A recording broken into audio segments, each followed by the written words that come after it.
자, 바울은 자신을 객관적으로 이야기합니다. 여기서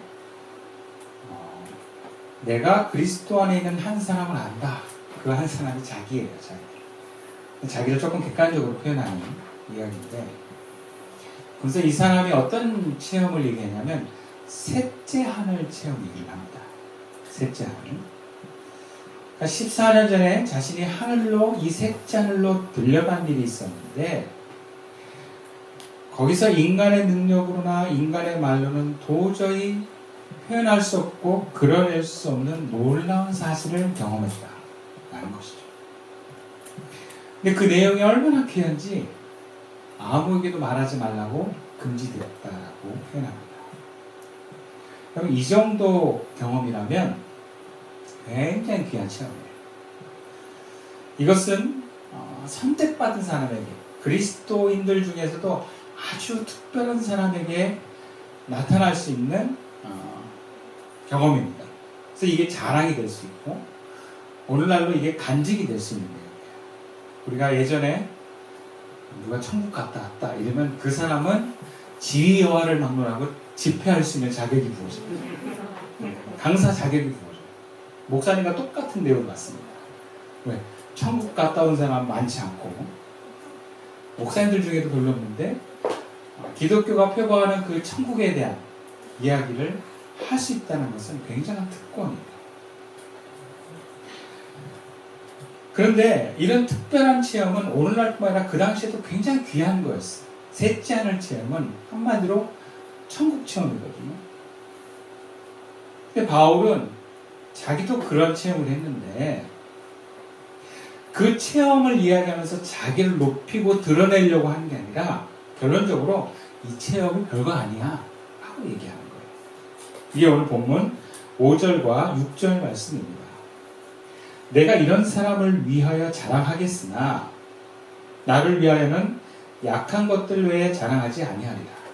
내가 만일 자랑하고자 하여도 어리석은 자가 되지 아니할 것은 내가 참말을 하리라. 그러나 누가 나를 보는 바 내게 듣는 바에 지나치게 생각할까 두려워하여 그만두느라. 자랑을 그만뒀어요. 낙원 체험이야말로 크나큰 자랑거리인데 내놓고 떠벌리고 이 얘기 하나로 자신의 거리가 금방 설 수 있을 만한 아주 놀라운 경험인데 그만둔대요. 그러면서 바울이 내가 정말 자랑하고 싶은 건 사실 따로 있다. 그것은 내가 나약한 인간이라는 것과 이런 나를 통해서 하나님이 얼마나 위대하신 분인가 그거를 나는 자랑합니다. 그러니까 바울은 자신의 낙원 체험, 특별한 체험을 자랑하려고 하는, 자신을 자랑하려고 하는 게 아니라 하나님을 오히려 드러내는데 그 목적이 있습니다. 그러면서 굳이 낙원 체험을 얘기한 것은 당시 고린도 교회 거짓 사도들이 이런 낙원 체험들을 통해서 자신의 특별함을, 사도성을 강요했고 강조했기 때문에 이런 얘기들을 바울이 굳이 한 것이라는 생각이 듭니다. 바울의 표현은 이런 거예요. 천국 체험, 그거 나도 했어. 그거 아무것도 아니야. 예전에 제가 제일용학교에 있을 때 특별한 사역 체험을 경험했거든요. 축사하는 체험, 귀신을 쫓아내고 이게 굉장히 구체적으로 일어난 사건이었어요. 제가 굉장히 놀라고 저를 통해서 하나님 역사하시는 것을 굉장히 크게 여겼어요. 근데 나중에 담임 목사님이 그러시더라고요. 이거 대단한 거 아니야. 귀한 거 아니고 진짜 중요한 건 사랑이야. 이렇게 얘기를 하시더라고요. 그때 알고 보니까 이거 되게 대단한 거더라고요. 신대원에 가보니까 저처럼 이런 체험할 목사님들이나 전도사님이 없어. 10년, 20년 전에 있었대. 근데 없어. 제가 도구동교회 중고등부 연합선을 할 때 처음으로 이런 축기 사역을 한번 몇 번 언급한 적이 있는데 그 이야기를 담임 목사님 듣더니 야, 이걸 하는 목사가 아직도 있어? 그러면서 너 이거 어디서 배웠냐? 하면서 굉장히 놀랍게 여기셨던 기억이 나요. 이게 귀하지 않아서 귀한 게 아니라 정말 귀한 게 뭔가를 우리는 생각하게 돼요. 그 당시 낙원 체험은 정말 귀한 거예요. 특별한 거예요. 오늘날 천국 체험보다도 더 특별한 체험입니다. 근데 바울은 그게 이렇게 자랑거리가 아니에요. 오히려 바울이 자랑거리를 이렇게 얘기하는 건 내가 얼마나 연약한 사람인가. 그러면서 주님이 얼마나 위대한지를 자랑하는 것입니다. 그렇다면 바울이 정말 얘기하고자 하는 목적과 핵심은 주님의 위대하심이에요. 주님의 위대하심을 자랑하고 주님의 놀라우심을 드러내려고 하는 것이 바울의 목적입니다. 그런데 그런 주님의 위대하심을 드러내는데 왜 바울은 자신의 연약함을 연결시켰을까요? 본문 9절 말씀 우리 함께 같이 읽어볼까요? 시작. 나에게 이르시기를 내 은혜가 네게 족하다. 이는 내 능력이 약한 데서 온전하여집니다. 하신지라. 그러므로 도리어 크게 기뻐함으로 나의 여러 약한 것들에 대하여 자랑하리니 이는 그리스도의 능력이 내게 머물게 하려 함이다. 바울은요, 하나님의 위대함을 드러내려고 합니다. 그게 목적이에요. 근데 여러분, 하나님의 위대하심이 드러나는 것은 물론 외부적인 환경을 통한 하나님의 위대하심도 드러나지만 하나님의 궁극적인 하나님의 위대하심은 하나님의 사람을 통해서 드러납니다. 바울은 구체적으로 자신을 통해서 일어났던 하나님의 능력, 즉 표적과 기적 같은 것들을 대해서 진정한 사도임의 어떤 이것이 증거라는 것을 말했고 또 다시 말하고자 합니다. 그러니까 이게 정말 귀한 거예요. 바울을 통해서 나타나는 표적, 기적. 그래서 하나님의 영광이 나타나는 것이 너무 귀한 거예요. 근데 이 영광은 하나님의 사람을 통로로 드러나는데 이 통로가 되는 하나님의 사람의 특징이 뭐냐? 연약하다. 그리고 그 사람이 연약하면 연약할수록 하나님의 능력은 더 크게 나타나더라. 본문 9절 말씀은 바울이 자신이 갖고 있는 병으로 인해서 고통받을 때 이 고통이 떠나기를, 다시 말해서 이 병이 낫게 해달라고 하나님께 기도했는데 그것도 3번이나 간절하게 기도를 했는데 하나님이 이렇게 응답하셨다라고 하는 내용이에요. 나에게 이르시기를 내 은혜가 내게 족하도다. 이걸 다른 번역으로 이야기를 하면 주님께서 내 은혜가 너에게 충분하다 이런 얘기예요. 그러면서 이는 내 능력이 약한 데서 온전하심이라 주님이 이렇게 얘기합니다. 바울이 약할 때 하나님의 능력이 완전해진다 말씀하고 계십니다. 그러니까 주님은 바울을 통해서 그 완전한 하나님의 능력이 드러나시는데 그것이 바울이 건강하고 열심히 공부하고 대단할 때가 아니라 오히려 바울이 병이 있고 연약할 때 그 하나님의 능력이 더 완전하더라 라는 거예요.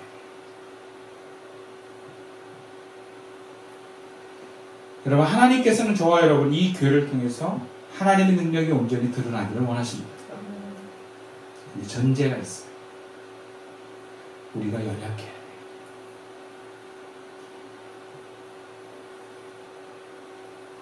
그러면 이런 질문이 올 수 있어요.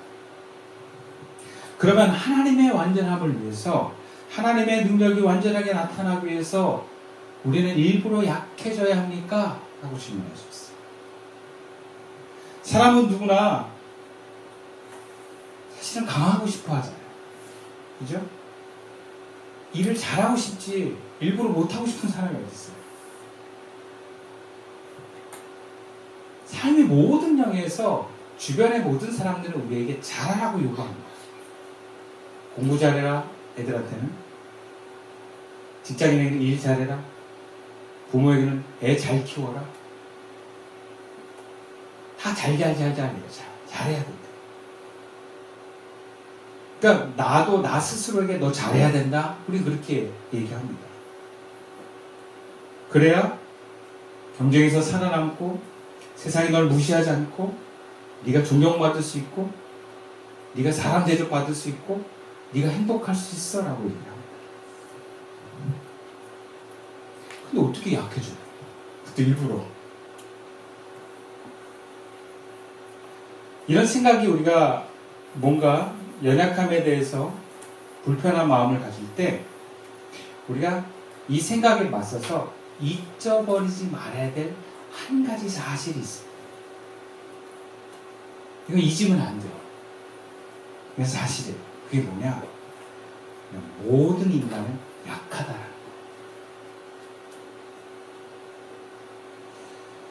공부를 잘하고 힘이 좋고 외모가 아름답고 재능과 능력이 탁월하다 그래서 그 사람이 정말 강한 사람이냐?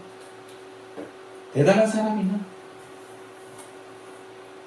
정말 그 사람이 성공하고 놀라운 성과를 내고 남들에게 높임을 받고 세상이 귀하게 여길 만한 일을 하는 것들이 다 그 사람이 잘해서인가? 지금 성령은 하나님의 은혜 때문이라고 합니다. 이것은 기독교인들만을 얘기하지 않아요. 자신의 능력이나 가진 것이 많아서가 아니라 그 모든 하나님의 허락하심과 은혜 때문에 그게 나타나는 거예요. 물론 그렇다고 우리 역할이 아무것도 없는 거 아니에요. 우리 역할도 있어요. 인정하고 받아들이고 믿고 거기에 순종하고 이런 우리들의 역할이 있죠. 그리고 그만큼 열심히 노력하고 자신을 개발하고 최선을 다하고 직면하는 그런 나름대로의 역할이 있어요. 그걸 부정하는 건 아니에요. 그러나 따지고 보면 그것도 다 은혜입니다. 은혜가 있기 때문에 열심히도 낼 수 있는 거예요. 예를 들자면 우리가 열심히 공부하고 싶어도요. 건강에 이상이 와보세요. 공부하기 힘들어요. 아파본 사람은 알아요. 아픈 게 내가 아프고 싶어서 아픈 사람이 없어요. 자기도 모르게 와요. 조심해도 아픈 게 있어요. 저도 이 처음에 교회 개척할 때 걸으면 발이 아픈 거예요. 병원에 갔더니 족저근만염이에요. 근데 놀라운 것은 치료 방법이 없대. 그나마 덜 아프게 많이 걷지 마시고요. 푹신한 운동화 신으세요. 이게 외과 처방이었어요. 그래서 항상 푹신한 걸 신고 다니다가 집에서 어떻게 신발을 신을 수가 없잖아요. 집에서 아침에 일어나서 침대에서 발을 디디면 너무 아픈 거예요. 그래가지고 한의원을 갔어요. 1년 동안 침을 맞았어요. 그래서 족저근만염은 났어요. 침 때문에 났는지 잘 모르겠어요. 근데 그 과정에서 또 제가 장이 또 이렇게 나와가지고 탈장이라고 그랬어요. 그것도 어느 날 아침에 그게 나왔는데 왜 이렇게 내가 이게 한쪽 부분이 이렇게 좀 배가 나왔지? 몰라가지고 한 3개월 이상을 모르고 그냥 나오면 넣고 이러면서 다녔어요. 얼마나 인간이 모질하고 부족하고 연약한지를 제가 그때 절감했어요. 이 건강이 내가 조심한다고 지켜질 수 있는 게 아니에요. 하나님의 은혜를 주셔야 됩니다. 그래야 건강한 사람이 열심히 공부할 수 있는 거예요. 근데 여러분 건강해도요. 열심히 공부했는데 제 경우는 3번 떨어지니까 공부할 에너지가 안 나오더라고요. 네, 안 나와요. 몸도 건강한데 공부하기가 싫어. 미안해. 힘이 안 나. 정말 그때 새벽 기도 가면 딱 하루, 그것도 한 4-5시간 공부할 수 있는 에너지가 조금 올라와요. 그 다음날 기도 안 하면 에너지가 안 나와서 공부를 하나도 못해요. 그랬던 기억이 나요. 또 아무리 그 사람이 노력해도요, 사회가 인정해주지 않으면 꼽힐 수 없는 게 되게 많습니다. 우리나라 화가 중에 제가 굉장히 감동받았던 화가 중에 한 사람은 이중섭이라는 거예요. 황소 그림 유명한 거죠. 그분의 이야기를 들어보니까 그분이 결론적으로 살아생전에서는 그 그림을 인정하지 못했어요. 나중에 돈이 없어서 폐병으로 그 노숙자들이 죽는 그 길로 삶을 나가셨어요. 그 당시에는 그분의 그림이 인정받지 못했어요. 또 오늘날 예를 들어서 축구선수 손흥민 선수가 굉장한 대우를 받아요. 근데 만약에 한 20, 30년 전이었다면 정말 그럴 만한 대우를 받을 수 있었을까? 적어도 차범근 선수와 박지성 선수가 그 앞길을 좀 닦아놨기 때문에 훨씬 더 동양인에 대한 혐오와 어떤 선입견이 사라졌기 때문에 그만큼 사람들에게 인정받는 게 아닐까. 여러분, 우리가 잘 되고 성공하고 뭔가 이루어지는 것은 나 혼자 내 능력으로 되는 게 아니에요. 주변 사람들의 도움도 있고 환경도 있고 내 건강도 있고 이 모든 것을 주관하시는 하나님의 은혜가 있을 때 가능한 것입니다. 하나님의 은혜가 있을 때 우리가 높아지고 세상적으로 건강하고 평안할 수 있습니다. 모든 것이 하나님의 주권 안에 있기 때문에 그렇습니다. 그러니까 결론적으로 여러분, 우리는 이 사실을 잊어버리면 안 돼요. 우리는 원래 연약합니다. 일부러 연약할 척할 필요는 없어요. 이미 연약한데요. 중요한 것은 우리가 이 연약함을 아는 것이고 하나님의 은혜임을 인정하는 것이고, 그리고 나의 나된 것이 주변 사람들의 도움으로 인해서 될 수 있다라는 마음을 늘 가지면서 주변 사람들에게 감사하며 사는 것이 우리의 자세입니다. 그런데 이것을 모르는 사람들이 있어요. 그걸 착각하는 사람들이 있어요. 그래서 일부러 연약할 필요가 있는 게 아니라 그냥 원래 연약함을 아는 것이 중요합니다. 그렇다면 좀 더 나아가서 왜 우리가 연약함을 알아야 되는가? 왜 아는 게 왜 이렇게 중요한가? 그것은 우리가 나도 모르게 내가 강하다고 착각을 하면 하나님의 능력의 자리가 제한받기 때문에 그렇습니다. 하나님의 능력과 나 사이에 이런 관계가 존재합니다. 하나님의 능력이 온전해지려면 그만큼 나는 줄어들어야 돼요. 내 능력이 부정되고 내 연약함이 인정되는 것만큼 하나님의 능력이 나타나기 때문에 그렇습니다. 그래서 우리는 나를 부정하고 오직 은혜만을 인정하는 것입니다. 목적은 어디 있는가? 하나님의 능력이 나타나는 데 있어요. 그게 목적이기 때문에.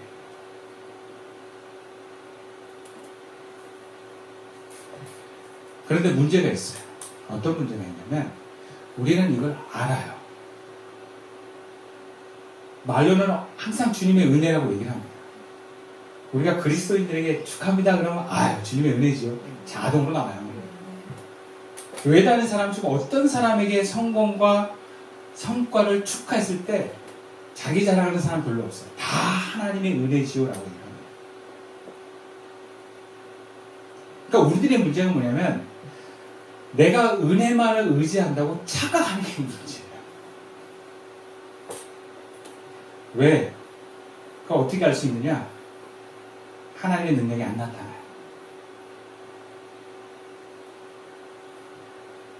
여러분, 교회는 많은데 그리스도의 능력이 많은 교회는 적습니다.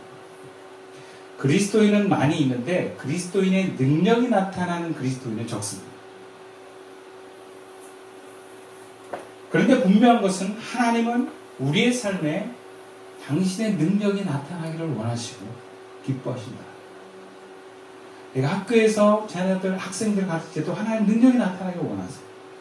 직장생활 일할 때도 하나님 능력이 나타나기를 원하세요. 교회에서도 하나님의 능력이 나타나기를 원합니다.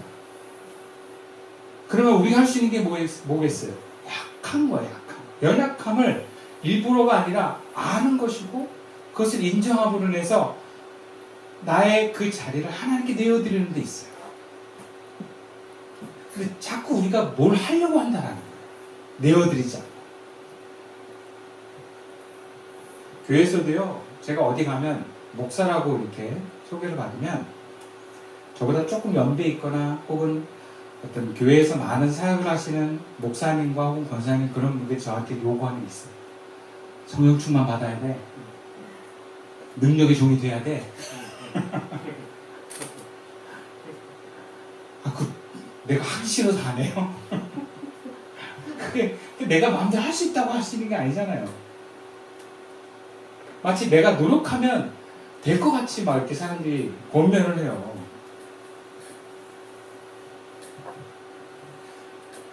그래서 능력 있는 어떤 목사님한테 가서 배우라고 이렇게 답답합니다.